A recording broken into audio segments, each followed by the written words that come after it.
What makes an ocean wave? Questions and answers about oceans and ocean life by Melvin and Gilda Berger, illustrated by John Rice. Ocean waters. What makes an ocean wave? The wind blowing across the water. The harder the wind blows, the bigger the wave. Waves can also come from underwater volcanoes or earthquakes, but wind-driven waves are most common. Does ocean water move forward? No.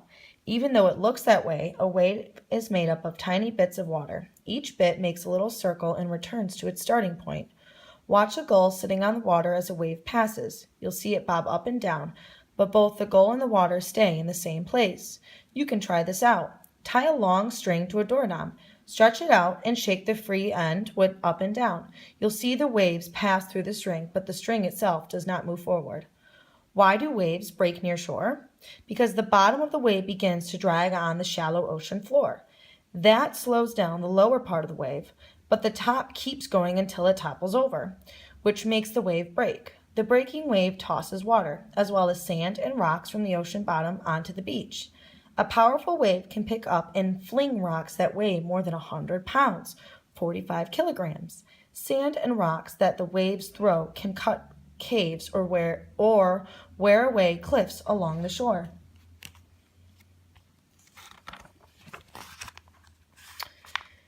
How do you measure the height of a wave? From the highest point of the wave, called the crest, to the lowest point, called the trough. The wind pushes the water up, making the crest. Then gravity pulls it down to create the trough, the valley between the two crests. The height of a wave is the distance from crest to trough.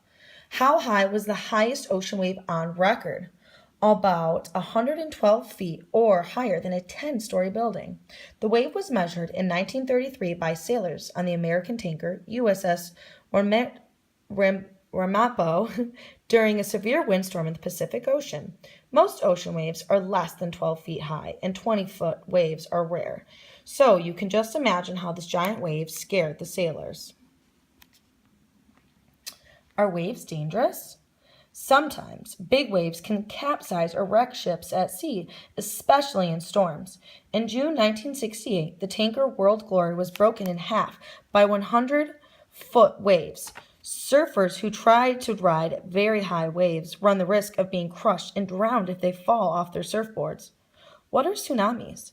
Giant waves, tsunamis sometimes called tidal waves, come from earthquakes and erupting volcanoes under the sea.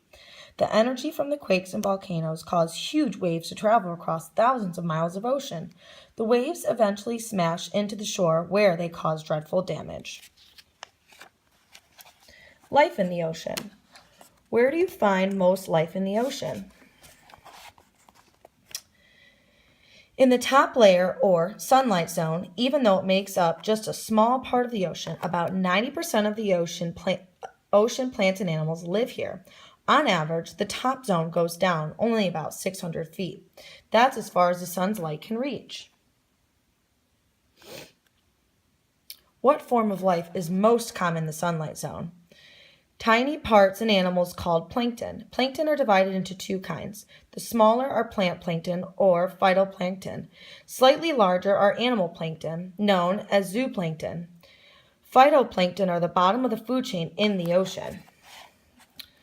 What is the ocean's food chain? A grouping of living things in the ocean in which each type of living thing feeds on the one below it on the chain. At the bottom of the food chain are microscopic phytoplankton, which use sunlight and minerals in the water to grow. Zooplankton eat phytoplankton. Many ocean animals, including fish and some kind of whales, feed on zooplankton. The fish, in turn, are eaten by other fish. When all these animals die, they became food for bacteria, which add minerals to the water. Rising currents carry the minerals up to the sunlight zone, where phytoplankton use them to grow and start the food chain in the ocean all over again. Why else are plankton important? They produce oxygen. Some of the oxygen gas that plankton make dissolves in the water, but much escapes into the air and becomes the oxygen that humans breathe.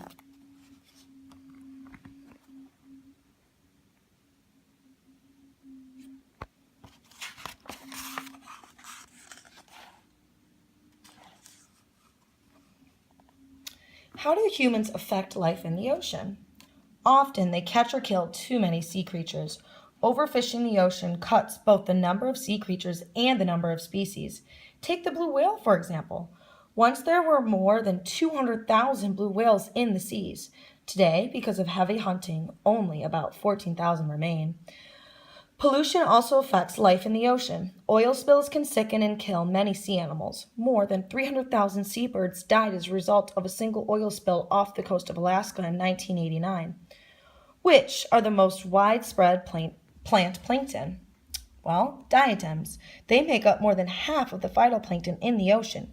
Yet, most of these drifting specks are less than 1/25th of an inch long. Their jewel-like shells shimmer in the water. Under a microscope, they look like tiny flashing needles, anchors, bracelets, or golf trees. What is the most important animal plankton? Krill.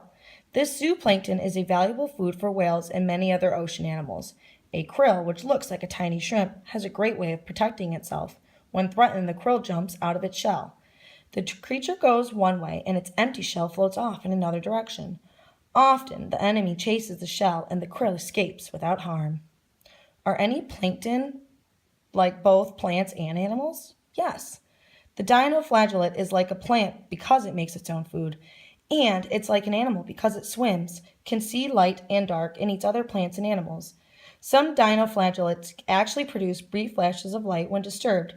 At night, you may see shallow water sparkle as you walk or paddle a boat through it. You're probably bothering a mass of dinoflagellates.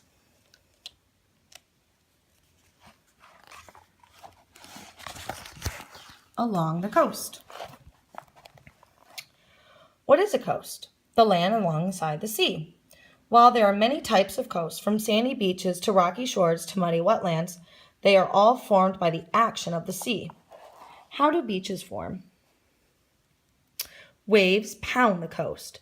This grinds rocks and shells into tiny bits that become grains of sand. The waves drop the sand onto the shore to form the beaches. Most sand grains are yellow or tan. The color comes mainly from rocks or a mineral called quartz. Some beaches are dazzling white. They're mostly made of tiny bits of coral or shell worn down by the sea. In the Hawaiian Islands, the sand is black because of its made-up ground-up volcanic lava. What else builds up beaches? Flowing rivers, that pick up and carry large amounts of soil from the banks and bottoms of riverbeds. When the rivers flow into the ocean, they drop the soil, which builds up into beaches. How do rocky coasts form? Either the land rises or the ocean level drops over millions of years. This leaves land that is much higher than the water. Ocean waves pick up sand, pebbles, and pieces of rock from the seafloor and hurl them against the shore. The wave action wears away the soil and breaks off pieces of rock. Over the years, the waves shape the land into cliffs and scatter immense boulders along the coastline.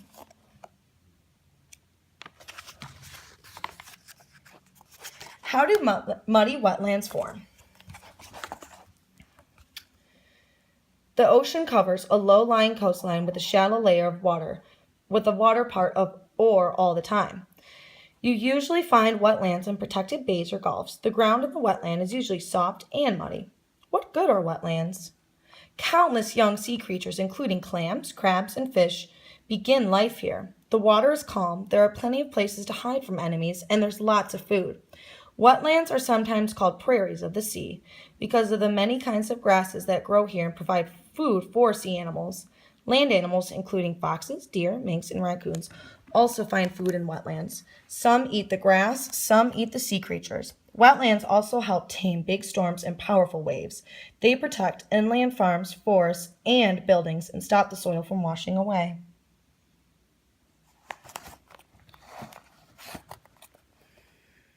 What plants are most common along ocean coasts? Well, seaweeds. You can see seaweeds floating in ocean water near coasts, attached to rocks and piers and washed up on beaches. All seaweeds are algae, which are not true plants. Algae make their own food, as all plants do, but they lack the roots, stems, leaves, and flowers of true plants. The smallest seaweeds are the blue-green algae that sometimes form a slippery, slimy coating on shore rocks. The largest are kelp, which can grow up to 200 feet long. How do shore animals survive the changing tides? Many hang on the rocks or fronds of seaweed. For example, mussels protect their soft bodies with hard shells. They tie themselves down to rocks with strong threads made of a sticky fluid from inside their body. Barnacles, on the other hand, attach themselves to an object with a cement-like material. There they stay for their entire life. During high tide, they open their shell at the top and kick out feathery feet to trap plankton. When the tide is out, branches close up tightly to keep from dying out.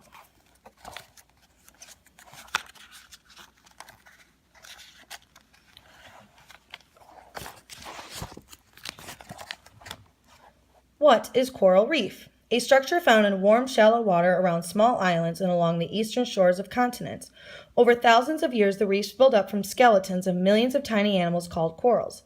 Each reef looks like an amazing garden with bright colors and all sorts of fantastic shapes. Trees, fans, fingers, domes, and flowers.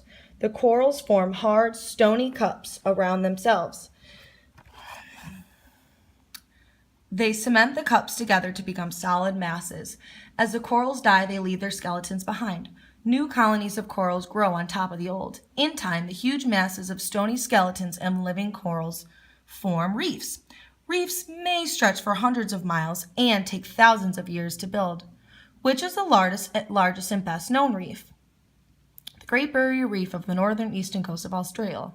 There is more than 1,000 miles long and has been built up over hundreds of millions of years. Why are reefs important? They're home to many, many sea creatures, from fish to worms. Animals find both food and shelter in reefs. The parrotfish, for example, scrapes and eats the coral. The moray eel hides in the reef during the day and hunts for prey at night. Reefs also protect the coast. As big ocean waves strike the reef, they break and lose their energy. Without the protection of reefs, coastal areas would be more seriously damaged than they already are. What keeps fish safe on the reef? Camouflage. The blenny is a small fish with many enemies. When in danger, the blenny changes its spots, making it hard to see around the coral. The Nassau grouper can change the pattern of its scales 8 times in a few minutes to blend in with the reef colors. The end. This would be a informational text which could be used from an inquiry stance, only because it was a whole book based off of inquiry where it was asking questions and answering them right after. But this would be good to use with students where they could make their own questions that weren't answered in this book, such as how deep is the ocean, or how can we get fresh water from salt water? And what is food? Is there food on the ocean bottom? And what are some important factors that reefs can bring? So this can be a good example of an inquiry book, and then the students can go from there to build their own questions and answers based off of the chapter 12 of Alverman, and basically using what the students' personal interests are and having them go and research their own questions.